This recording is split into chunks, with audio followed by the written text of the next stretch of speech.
Thinking about this, and I was thinking about the first time I heard the word vegetarian, and I was born in 1963, so I'm 60 now, and in 1967 or 1968, our family paid a visit to my great aunt, and I learned two words that day. One was bungalow, because she lived in a bungalow, and secondly, vegetarian, because she was vegetarian. I remember my mother distinctly explaining to us what that meant. And it turns out, actually, that my great aunt and her 5 sisters, including my grandmother, who were all born in about the 1880s, 1890s, they're a family of vegetarians. They were all raised vegetarian from birth. There were also quite a few in part of the suffragette movement. And indeed, my grandmother went on to be an MI5 spy. So my father was born vegetarian, spent the first 10 years of his life as vegetarian before his parents divorced, and then he started eating meat. That's my earliest memories of vegetarian. We were brought up in the Mediterranean, so we ate what you would call a Mediterranean diet. But, my mum and dad had good, healthy, sustainable plant-based options as a matter of course. But it wasn't until I was 17 in 1980 that I went vegetarian, and it was a spur of the moment. A pal of my brothers had come to visit. I was still at college at the time. And my mum had offered him some sandwiches or something like, hospitality. He says, "Oh, no thanks, I'm a vegetarian." And she goes, "Oh, right, how interesting, why is that?" He says, "Oh, it makes me less violent." And that struck me, straight away. I say, "Oh, yeah, right." The guy also happened to play guitar like Andy Gill out of the Gang Force, so that to me was really progressive, and that's my favourite guitarist actually at the time. And so, it's really always struck with vegetarian being quite rebellious, quite kind of, quite evolved, quite cutting edge, very cool. And so that was my introduction to it. And then all the way through the next few years, I was what you call pretty much plant-based. So I was eating a lot of whole food plant-based, and I was always the one who, if we'd been up all night Saturday, made sure before we all went home on Sunday that we all had a good meal and at least looked, half the part to get back and then off to college again and such like. So all the way through the 80s, I looked after myself, but it was in 1984 in Leeds, Chapeltown, and that was during the miners' strike. And by that time, I was a sort of fully paid up member of the peace convoy, been travelling all over the UK, having free festivals and living right out there, a very anarchistic life, very out there and fabulous experience. Of course, this is the time of Margaret Thatcher, and real police brutality was really evident. It was a time of really radical time. Anyone who goes back to that time will know that. And it was during that time, after we'd actually all been arrested at this rock festival on the bank holiday of August 1984 at Nossal Priory. And so the miners' strike, we had the SPG, we had the Met, the whole lot descended on us, took us out, put us in the prisons and the Bridewell and what have you. And I came out, I bumped into all these anarchists in Leeds, cutting-edge anarchists, and they were all animal rights activists. I was like, oh, wow, this is really interesting. And we obviously had to sort of shared values of hating Margaret Thatcher and the police and such like. And there they were, I was like, oh, they're all vegan. I was like, as soon as I heard the word vegan, I said, oh, wow, what's that? I said, oh, well, we don't eat animal products. I said, oh, wicked, that's me. So I was sort of overnight. But true to say that I understood vegan pretty much as a diet, so it's a plant-based diet, really. And although although there was an animal rights aspect there, that wasn't really prevalent in my understanding of veganism. My main motivation was health. I felt that energy. I was partying a lot. And I was living off fruit and halva and stuff like this. I was really good energy. And that was the real drive. It was very alternative, cutting edge. There's nobody else I knew was vegan. There's a few vegetarians on a convoy, but no vegans. And that was it, really. I never looked back. And the main motivation at the time, I remember 1984 was the time of Live Aid. And that's the time when really it came into our living rooms that, the starvation and the reality of that. And of course, as we know now that, the very little land and water that was growing crops was growing cattle fodder in Ethiopia in 1984. And literally the price of a pint of milk was the price of a child's life. And that's what stuck me to being vegan, as it was very much a human rights issue. And, the cut out the middleman was the obvious answer. Stop feeding grain to cows. And I think these days they say something like 80 million or whatever tons of grain fed to animals, and only 4 million tons of grain would actually feed starving people sort of adequately. And that mismatch was always my original motivation. But I think it's true to say from day one I was what you now call a holistic vegan. So for me, it just ticked all these boxes. It's like, oh my God, wow, you can actually do something. Instead of just protest at what we haven't got, we can celebrate what we have got. And cut out using animals was just such a game changer. And so from day one, it was just an absolute, I loved it, embraced it. And that was how I started. Yeah, well, fascinating journey. I'm really interested in that moment in sort of 1984 when you said there's the anarchists were around you, sort of talking about veganism, and you sort of were like, oh, okay, this is something I hadn't heard of. And around that period of time, you mentioned like Live Aid and so on, and the kind of aspect of food poverty and these kind of things. Was there a and this, forgive the naive question, but was there that direct link being made by the people that you spoke to about, the amount of grain being produced and so on and so forth? Or was their kind of angle much more the specific lives of individual animals? That was that their concern, or was it kind of as holistic as you described? That's an interesting question. So I was actually thinking about that, because it was definitely animal rights activists that it was part of an anarchist collective in Leeds in the early 80s. And that anarchist collective was, advocating animal rights. I think the difficulty was that there wasn't really an understanding of animal rights. I mean, bear in mind, this is, even Tom Reagan, I don't think had even written his books by then. He was just beginning to develop that. There's just an understanding that, we're not eating animals. But that was extended to not wearing animals. And, things like zoos. But there was always, from day one, my first animal rights protest was October 1980. And this is when I'd just gone vegetarian as a college. And I went up to London for an anti-shooting, anti-blood sports, anti-hunting rally at Hyde Park Corner. And I can distinctly remember that by that time, I hadn't, I'd stopped wearing leather and eating meat and hadn't addressed the dairy or eggs, but I wasn't eating meat or fish and wearing leather. I was pretty strong on that. And I remember there being this burger ban, and then all the activists were eating burgers and wearing leather. And I remember asking one of them, I was going, how come you're eating a burger and you're is this not an animal rights? And it's like, oh no, that's nothing to do with it. No, we're anti-shooting and anti-hunting.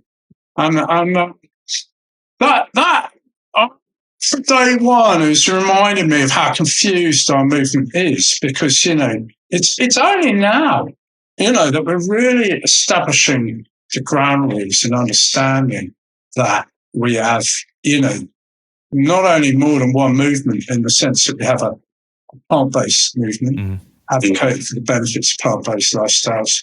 We have an animal rights, loosely called animal rights movement. Within that movement too, there's an animal protection movement, there's an animal liberation movement, there's an animal welfare movement. And there isn't even an understanding now of animal rights in the way that I would articulate animal rights being a basic birthright for animals, not to be commodified. And that's all animals. That's the basic principle of animal rights. But somehow that's got lost in the post over generations. And even now I hear people of my age and going back to those days who've been AR advocates and activists still don't really get that. It's a basic one birthright. And that level of education has very much got lost in the post, That said, our feedback, and we'll come to this, but our feedback, we do really good feedback forms. We get a really good glimpse into how do people define veganism, how do people understand this, mishmash of different goals. Bear in mind too, we've got movement, we've got individual change, and then we've got system change, very different roles and different strategies. So how do people make sense of this? And I think there's beginning now to emerge what we call a rights-based movement that understands the principles of animal rights, but is also holistic in its teaching. So, for example, you may well have somebody like our pal Miller, who's a junior doctor. I've mentioned him in a magazine article. He's an animal rights advocate. He understands principles of animal rights. And he refers to this in his talks and in his lectures and when he talks to people on Facebook and such like. So he can talk about, say the benefits of plant-based diets for companion animals without conflating the principles of animal rights. But we're also being able to skillfully, promote the use of plant-based diets and such like. That clarity, I think, is beginning to emerge more and more and more. And that's one of the most progressive things of our movement at the moment, is that especially up-and-coming activists have a better grasp, I would say, of the animal rights principle that underpins our movement. And they're not afraid to advocate for rights and, say, benefits of plant-based diets in the same sentence. Whereas I think perhaps for the old school, it's a bit of an us and them sometimes. Sometimes it's like, it has to be like this and everything else is not good enough. And it's like, it really has to be like that, actually. It could be, the important thing is to be clear and understand its principles and advocate for them. Yeah, I'm jumping around with the chronology, but it's sort of the subject is here, and I think it's worth probing a little bit. I'd love to get your opinion on this. Given the sort of the information age, the social media age in which we live, and that there is a million different ways now that sort of veganism, plant-based diets are kind of presented to people coming into the movement and indeed people who are already there. Do you see that kind of one version of the truth, if you like, as important or kind of actually detrimental to bringing more people into the movement? Do you think it's important to have a kind of multitude of viewpoints and differences with overlap and a bit of convergence, or do you think we do actually need to be much more on the same page than perhaps we are sometimes? Well, that's a really interesting question. This is really actually it's kind of something in motion at the moment, seeing this evolve. The answer is both, really, isn't it? So when I refer back to 1980, what was always clear is that there's been an animal rights movement that at times has rejected veganism, and then there's been a plant-based diet movement that at times has rejected the animal rights principle. The trick is, in my book, is to accept it how it is and meet people where they are. Embrace the fact that we have a wildly different, we've got all sorts of skill sets and different opinions, and we're also all growing and learning. This is work in progress. It's not a set in stone. So it's really important to embrace that wide diversity and just be, friendly and accommodating and understanding and tolerant and generous, kind, all of these peaceful, uplifting, encouraging, all of these qualities that we really, know benefit learning, especially a goal of seeking a learning outcome, which is so often missing in these discussions. And people want to punish, be puritanical and exclude people who's not been good enough. Um, you know, uh, that's the opposite of what I want to do. I want to really embrace everybody, come rain or shine. That's something I learned on the free festival movement. I mean, every free festival in the UK in the 80s had a free kitchen. And you didn't have to do anything to eat, be able to eat there, and that was the principle, was that everybody, it was a free festival, people get fed, come rain or shine. And we shared what we had. And that was a really underlying principle. So I think with the vegan movement, there's been such a mishmash. And when I think of, there was a bit of a move 10 years ago to really kind of make the whole thing very much just a plant-based diet and remove the ethics and stop addressing the ethics of the animal rights position. That obviously met a considerable pushback, rightly so. But at the same time, we've also seen sort of hardcore animal rights, advocates reject, plant-based growth and plant-based benefits as somehow not being pure enough or something. I don't know, the trick is to embrace both. Look, plant-based diets are obviously really beneficial, they're really attractive, and obviously our events have really played into that over the last 20 years.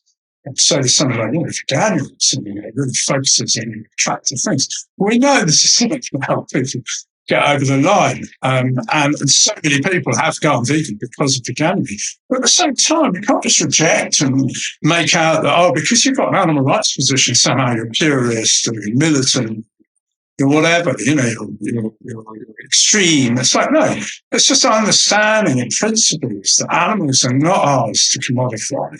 And that this principle extends to all animals, wherever we can. And we're in a deeply speciesist world. We know that. We know compromises had to be made. We know there's sometimes no clear lines.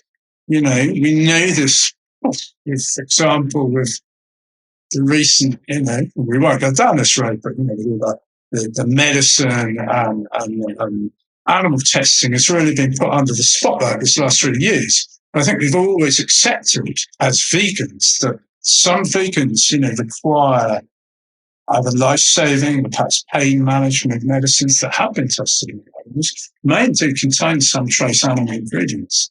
I think we've always accepted that some of the foods, for example, some of that chocolate, isn't always made in a 100% vegan environment. There may well be up to a percentage, 1% dairy contamination. These are areas I think some of us, perhaps when we've eaten out and we've eaten in a place that doesn't always serve just vegan food, we know there's a risk of contamination level. So there's always been some grey areas. And that's okay, that's ongoing, but we shouldn't fall out with each other. We shouldn't diss each other. We should seek to understand and be tolerant where we can. But I think we should have two clear things. One is the principle of animal rights underpinning our movement.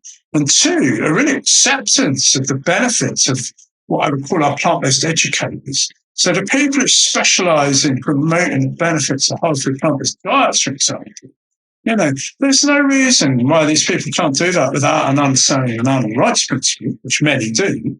But likewise, there's no reason why animal rights advocates should want to, diss somebody for promoting. We can work together, and we do. And that holistic understanding and that framing of veganism, I think, is essential moving forward. Our feedback from shows that probably around about 60% of people would count themselves as vegan for the animals. Around about 40% of people describe themselves as holistic vegans, which is vegan for all reasons, including plant-based options, but understanding an animal rights principle that underpins that. I think that's the key, is to have that understanding. It's a pretty basic one too. So, hey, can we stop bothering animals? That's it. Leave them out. Stop using them. What's also interesting, I would point to, is that amongst the vegan feedback we get, is that there's a different understanding of the goal of veganism. And for many of us, it's to end the use of animals. It's a position from which our lifestyle choices come. So we're very much about ending the use of all animals. But as many people who would be define veganism as ending the use of all animals, you've got an equal number. Defining veganism as a way of life that reduces the suffering of animals. So there is some conflict there in the understanding. But again, I advocate for the ending of the use of animals. Well, I understand that, when you look at things like perhaps, unintentional deaths in harvesting and pesticides and stuff, perhaps some of the land that is, used for growing crops that is then no longer available for free living beings.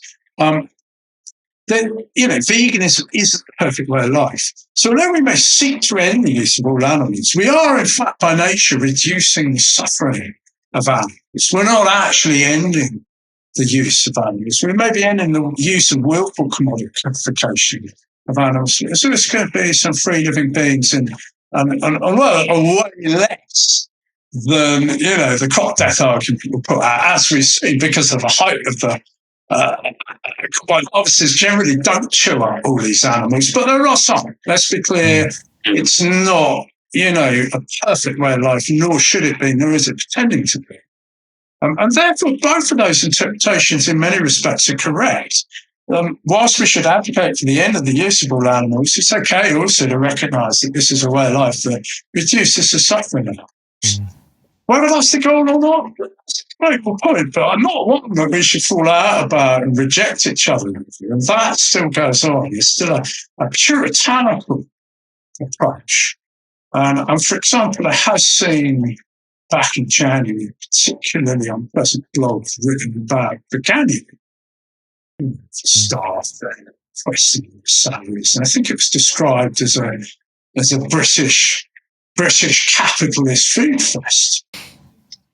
And, there are elements about this true, and I'm not debating that. But, first of all, veganuary goes all over the world and have active participants from over 200 countries, which I think is a world record for any movement. And secondly, it empowers a lot of grassroots advocates, a lot of independent vegan businesses, again, all over the world, really benefit from veganuary. And thirdly, it really makes inroads into people's ways of life. And we see this. We'd love people to go vegan overnight, and there's nothing wrong with advocating for individual change for that. But we should also accept that a lot of people don't go vegan overnight, even when you explain our human rights principles to them. They can reject that hands down and focus on increasing plant-based options for other aspects, and that's okay. We are where we are. We are who we are. We have to meet everybody halfway with any social change and try and encourage people to engage with them and not reject them. And we'll be absolutely clear that for too long, this movement has rejected people who are the closest to us because they're not quite vegan, because they don't quite get it. That, I'm glad to say, is really coming to an end. And even now, there's a few proponents of that approach who are really reconsidering that because they understand that with climate crisis, we have to get over some things without throwing the principles under the bus. We cannot let them get in the way of social progress, and especially system change with plant-based diets. And plant-based food systems are essential, and the truth is you don't have to be vegan to advocate for plant-based food system change. And we actually need a consensus, particularly people like local councils, cross-party, but also cross-diet, people who are not necessarily vegan. We need to work with them as allies to bring through plant-based food systems and prepare the ground for what will be a vegan world. And the two go hand in hand. Individual change is at the heart of it.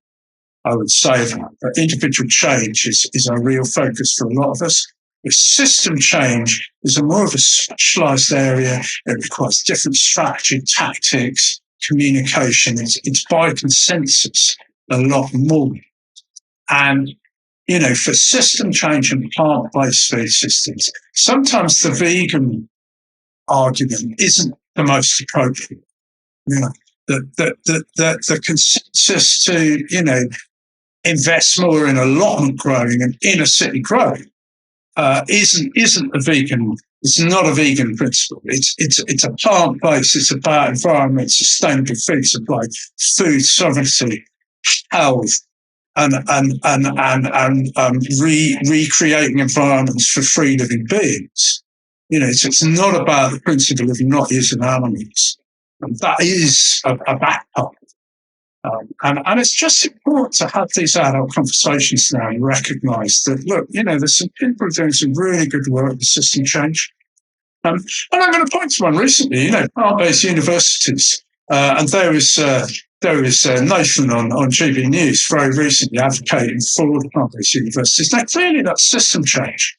That's about, or institutional change. That's about universities recognising the research they've done and acting upon it. Are we asking everybody to go vegan? Well, we would certainly be asking people to question whether, they think they should be using animals and whether animals have a right not to be commodified and whether there's a moral discussion to be had. And if the answer is, well, yeah, then, are we then looking to align our values with our lifestyle choices? But can we demand it go vegan? Of course not. What we can do is encourage institutions to adopt more plant-based options, meanwhile advocating individually by asking that question. Yes, and I would ask all students, everybody, in fact, but particularly the students in this case, to consider the moral value of this, to consider whether animals have a right not to be commodified, and definitely have those conversations. Can we demand they go vegan? Of course not. We know that. This is by education, inspiration, and a growth and encouragement. And really, it starts, I think, with asking these questions. Asking those questions and having those kind of adult conversations, as you described, all speak to kind of an element of like pragmatism that's required within the sort of vegan movement, if you like, to work with others and collaborate effectively and so on to drive change. When I think about things like Vegfest, would you see those as kind of, if you like, advocating for that approach in kind of its mission? Well, very, very much was to begin with.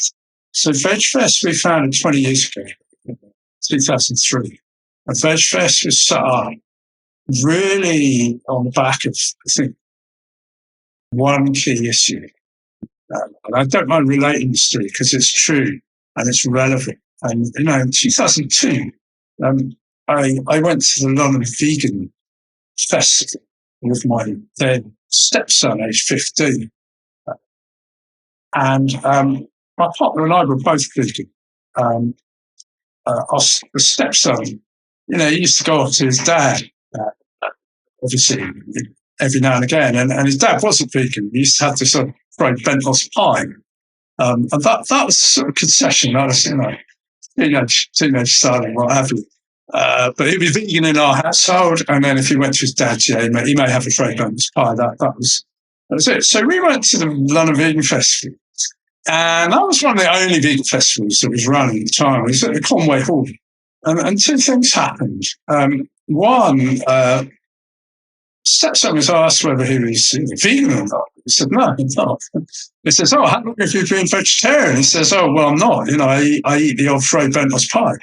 And that he was asked to leave. I said, oh, well, you can't be here. And we were staggered. I couldn't believe it because we come from the free festival with Travis, we were like, anybody could come to like, what's all this? This is bigotry, it's discrimination. It's like, what are you on about? I was really upset. And I walked away with Sol. And as we walked away, there was quite gathering of pretty anarchic, pretty, it reminded me of the convoy. Actually, it wasn't that attractive. It's quite off-putting in a way. We walked away, and I remember saying, "This isn't. This isn't.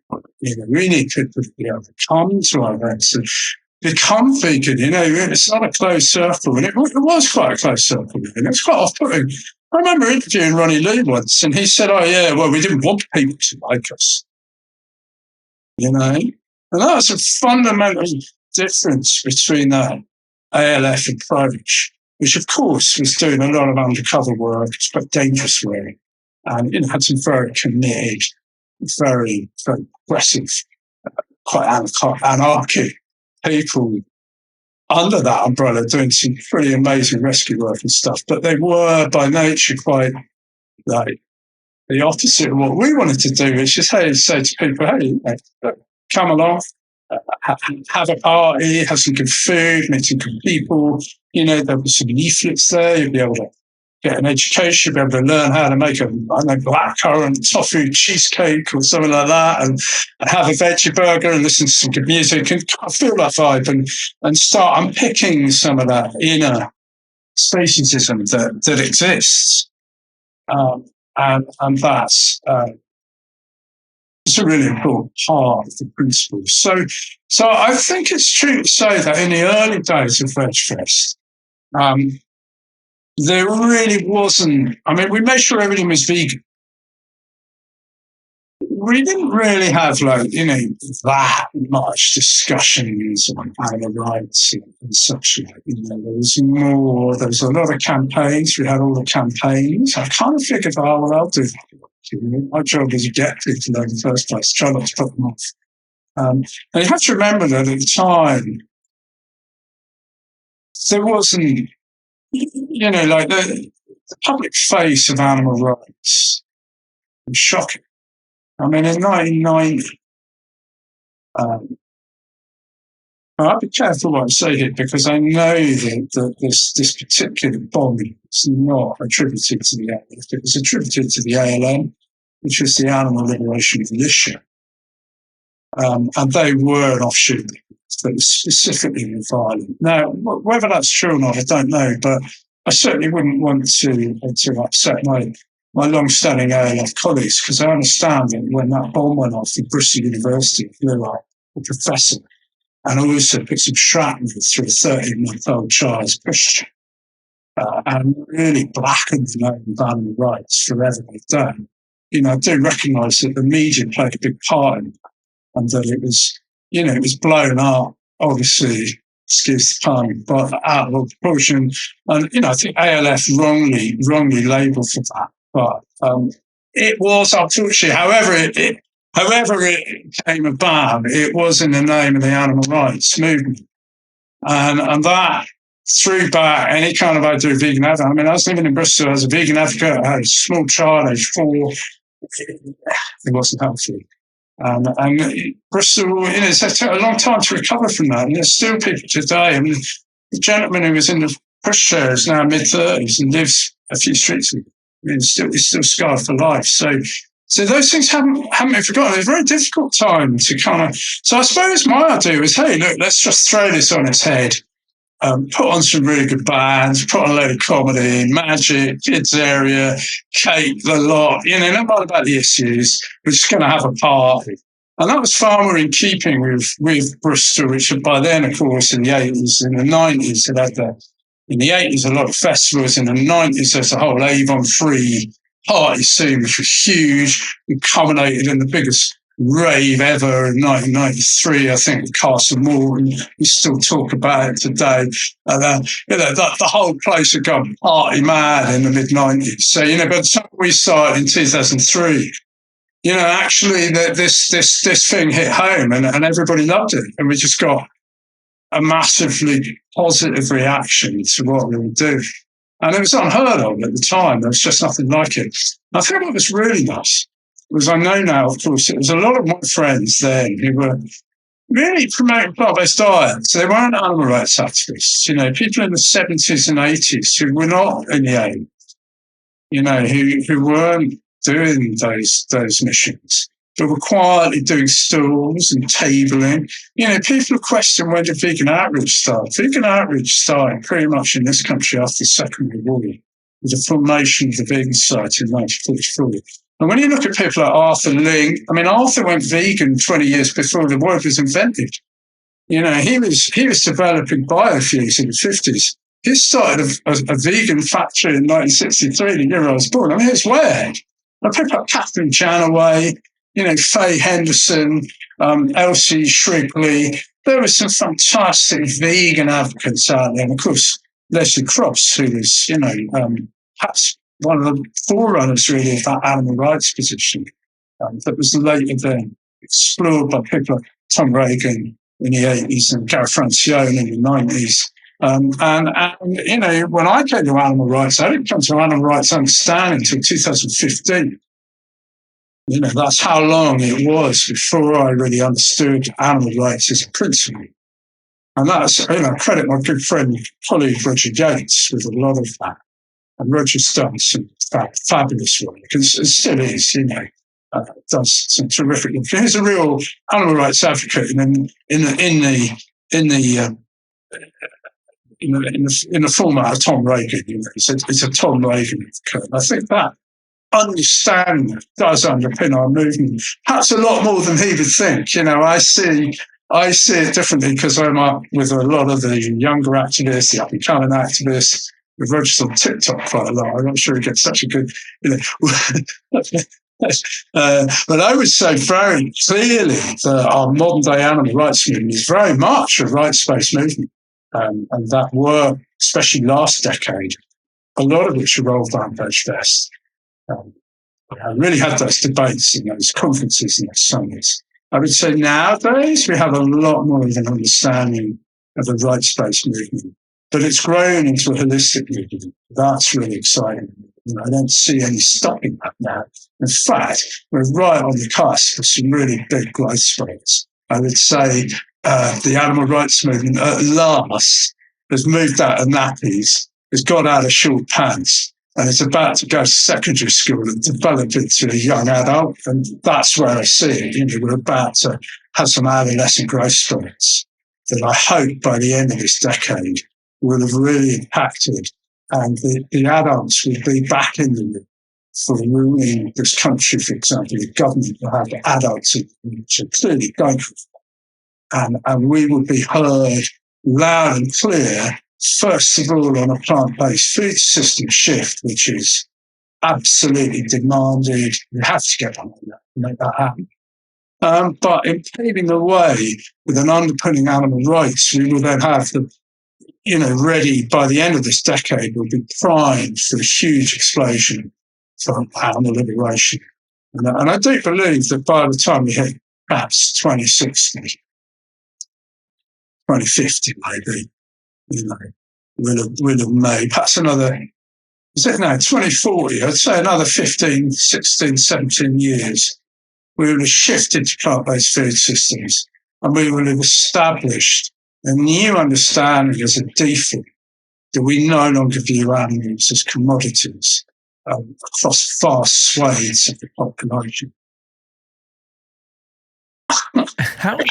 How have you, in the time that since Vegfest has been going, how have you seen things evolve in the space of, I'm thinking of the folks who exhibit, who sell, who speak at an event like Vegfest? How have you seen that transition in those kind of folks? Right, in a nutshell, for the independent vegan trading, it's been us in Western Sydney. It's a proper hard going. We are seeing it because we deal with independents, and we're just seeing them go out of business. The whole shift to mainstream has been crippling for a lot of independents, and that's been going on since pretty much January 2018. You could define it when Wicked Kitchen launched in Tesco's, and within 6 months, every supermarket had their own range. Now, for example, last year, the Plant Pioneer range from Marks and Spencer's rose 14% in sales across the board. That's a huge shift given the amount of outlets they have. We're talking volumes of plant-based options. At the same time, we've seen the independents drop, Beyond Meat, 30%, during the same period. So there's been a big shift towards the multiples, and that's obviously huge, but it has dented the vegan independent trader massively. So even as far back as 2019, we saw one of our first casualties was Miss Cupcake. And Miss Cupcake, if you remember, used to have a bakery in Brixton. I think they opened in 2012 or 11. And at the time, they were the only vegan cupcakes in town. And people literally used to cross London to go to get their cupcakes from Miss Cupcake. And then, they'd cross town to come to our show to come and get them. Now, even as recently, even 4 or 5 years ago, they just started crossing the road to Lidl or Waitrose and buying a less, an inferior product, but cheaper and cupcakes. So, and in 2019, Miss Cupcake had to hang up and close shutters and close down.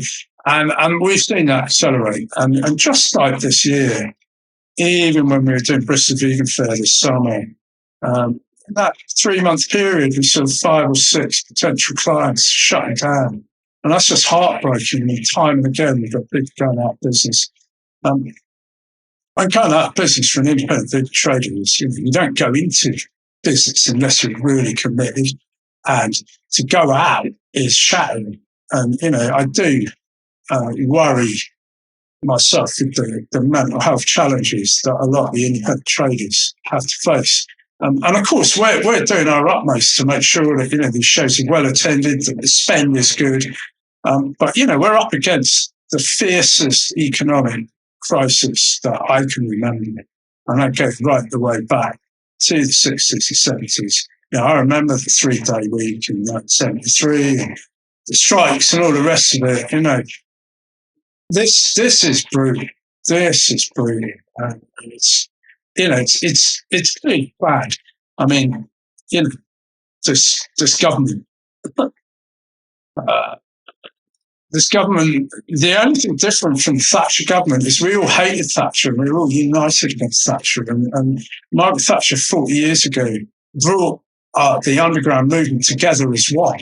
And we saw this, going back to 1984, when the miners' strike. Reception we had from the miners community. We worked together and had so much shared values, and the main shared values we just despised Margaret Thatcher. And that, I don't know, they've got better at their game, whoever they are. But maybe it was all that money Rishi Sunak gave away during lockdown. But, he doesn't have the same hatred. There doesn't seem to be the same unity that perhaps there should be, So the economic crisis has mullered our independence. It's really hit our events. It's hit all the events. All of the events have been bad. And they're just standing. And it's only because there's some very, very determined, committed people making sure they face up to all those struggles and get these events over the line. And I absolutely credit, people like Vegan Camp Out, the Vegan Kids Festival, Veg Out West. There was another one, an animal sanctuary in South England. Can't just quite remember, the Wild Hunts, and it's the Wild Hunts. Absolute credit to these people. And Vegan Events UK, there's the Fireplace ones. There's half a dozen, and one or two more too. Really good people doing these really good events that are really under-supported and under-resourced and battling against the odds. So that has been really tough. And even for me, I'm 60, I've been doing it 43 years ago. I did my first event. But I've never known it like this. It's pretty. And even though I've got a lot of tools in my box, my toolbox, it's requiring very, very committed and it's not easy. So my empathy is with a lot of people, traders and organisers and such like. But for the campaigns, it's just different. It's a whole different story. So a lot of charities right now are quite well funded. They're quite stable. They get quite a lot of legacies, quite a lot of grants, quite a lot of donations. Now, that's not true across the board. I know that, and some are really struggling. Animal sanctuaries tend to really struggle. But some of the, and you can tell because, the campaign groups are often advertising for new people to join them. And that's a clear sign that they're a lot more stable and a lot more able to function ahead than your average independent trader. So that's not only for 1 minute, but the charities and campaigns haven't had to face some pretty challenging issues too. For example, it was only last week I spoke to the vegan site trademark team that's had to downsize by something like 25%, which anybody who works in any kind of organisation will know that means a lot of extra work for some individuals. So suddenly having to really do a lot, they're having to multitask in a way that perhaps their job description didn't indicate time. So, but what's really exciting is that what we've really seen change is there's a real collaboration going on between the campaign groups now.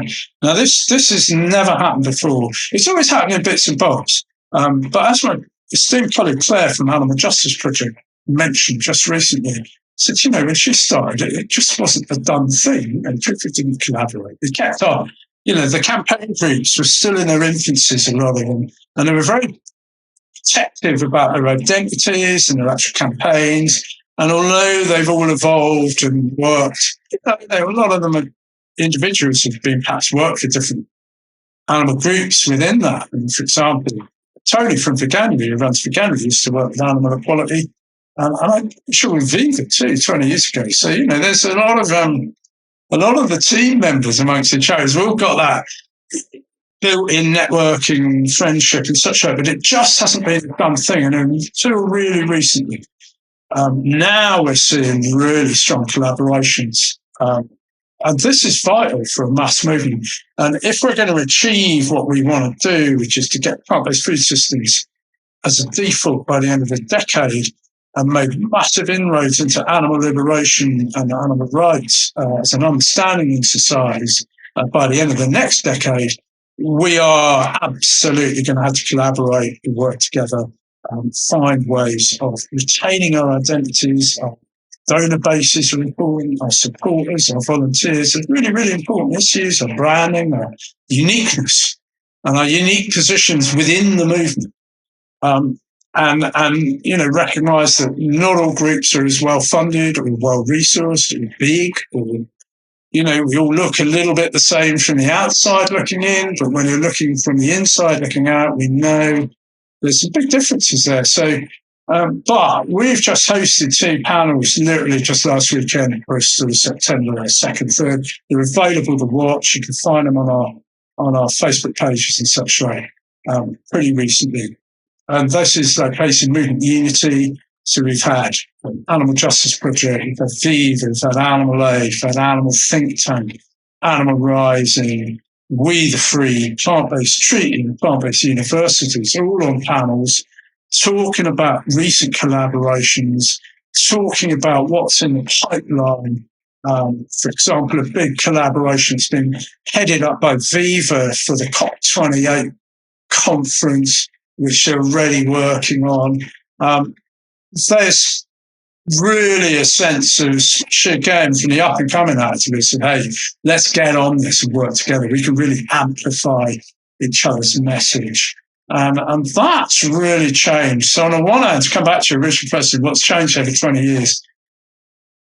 15 years ago, we had, this couple, Jamie and Brianna, turn up with a little table and 3 snack bars to do their first show. And they had this little table and 3 bars, they're doing some sampling, and that was naked snack bars. And then 5 years ago, they're selling a third of their company for 45 million, selling to a Dutch multinational. I mean, this is staggering. Butte Island, who make the cheese brand, turned up in 2007 same thing. Sold 2 years ago for a lot of money to a big multinational.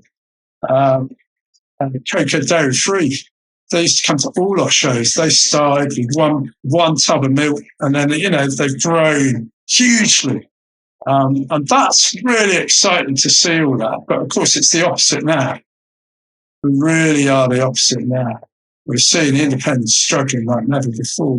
So that's the downside. But the benefit of that is, of course, everything's gone mainstream. So I think all of us are kind of like, we're happy, but we're paying the price for it too. And that's look, I'll be clear, that is soul destroying, to watch your business crumble in front of you.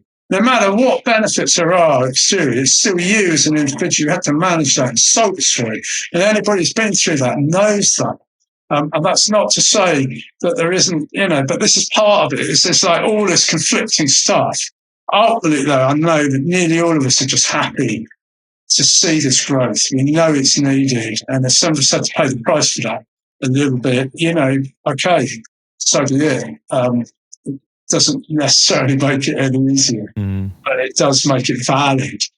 And but what we're seeing with the campaigns are going so small, and so had to fight so hard. We just see dedicated few individuals who dragged these things through and made them happen. And I absolutely love these people. And we all owe these people, the silent volunteer, the unknown hero.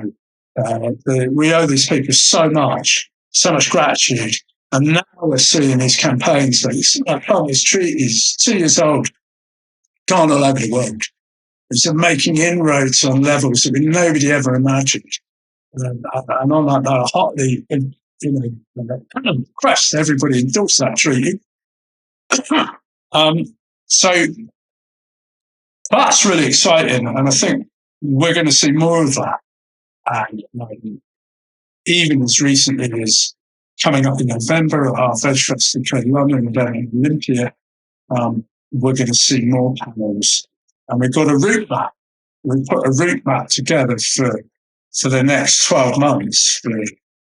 Some collaborations around 6 key areas, including the use of animals in laboratories, including the Animal Rights March, and understanding what it means, what a rights-based movement means, who Tom Rogan is, including the COP28, including veganuary and all the food, including animals used for entertainment, including shooting, hunting, zoos, captive animals, fishing, snares, all of this aspect. And then there's animals used for clothing. So the animal movement is really beginning to collaborate, coordinate around these key areas. I think what we'll see next year is some really good collaborations along the lines of what we've already seen. So Aintree this year, anyone paying attention, you're seeing a really big collaboration between Animal Rising, who headed that up, but backed up very strongly with groups like Viva and Animal Aid, both of whom have very strong horse campaigns in place already. There was also broader support for the Animal Justice Project. But then we had also the Hunt SABs getting involved on that one, and Merseyside animal rights groups as a grassroots there too. And there was a really fabulous collaboration going on that lifted this whole issue right into mainstream media. And then, of course, we had something again that we hadn't seen, is we had animal rights advocates actually trained in how to present on the media. So a lot of this was right-wing media. We had a really good set of animal advocates, mainly from Animal Rising, but Alex Lockwood and Paula and such, who practice. They practice, Ben. They practice twice a week. One of them would take the part of the Piers Morgan or something and start throwing, stuff. And I've done all that work. I've been on the Vanessa Feltz show and such like. It's an absolute nightmare when you get really pushy, people are just looking to get it. They don't want to listen. So, it's a real skill. And not everyone has it. And of course, the key area in these things is not to lose cool. And if you keep it cool, just keep some nice little sound bites going out, keep smiling, almost by default, you resonate, you come out on top. And my advice to anybody going on the media is have a look at what Animal Rising and do. Practice before you go on. Don't just go up against these people without any training, Get yourself trained up. It's a real skill set. Tim, it's been amazing having you on. I really appreciate your time. Where would folks go about finding out a little bit more, and what have you got coming up? Okay, so we've got London Vegan Comedy Festival, September 30th, October 1st. That is specifically showcasing the Vegan Artiste Collective, which was really growing before lockdown, got absolutely pummeled during lockdown. And we're showcasing perhaps 35 comedians and artists, musicians, performers, authors, such like. So that's great. You can come along to that and go to vegfest.co.uk and get tickets for that, London Vegan Comedy Festival. And then we've got the VegfestUK London Olympia National, and that's taking place at Olympia on November 18th, 19th. You can come along to that, get involved with that. And look, I'll be honest, right? We need your support. Yes, we need your support. Our collectives need your support. We've been shorn of support, all of us. So let's have it, because there's no guarantee they'll be there again. That's the truth. People will need to see what's in front of them and seize the moment, and be that support your local campaign group, particularly support your local regional vegan events. And if you can't buy a ticket, I don't know, perhaps if you can consider a donation, it's great. Or buy somebody a ticket. Bring your non-vegan friends along. We've got a really good conversion rate actually going on at our shows. Really high, something like 85%, 30% of our visitors are not vegan. But 85% of them are really suitably impressed enough to make some changes, which is from thousands of people at the moment. So it's a really good outreach opportunity. But particularly, please do consider two things. One is supporting local independent vegan businesses. So they're probably needing more than most. And see if you can get active, even in a passive way, perhaps, the petitions. If you're not already active, see if there's some areas you could develop that would be, help this movement. We just end on that note with a famous quote from the Roman soldier when asked his name. He said, "My name is Legion, for we are many." That's how we've got to be as a movement. So thank you, Jim. Love it, Tim. Fantastic place to leave it. I'll make sure I put links in the show notes for everyone. Again, thank you for your time, and thank you for all you're doing for the movement. Thanks, sir.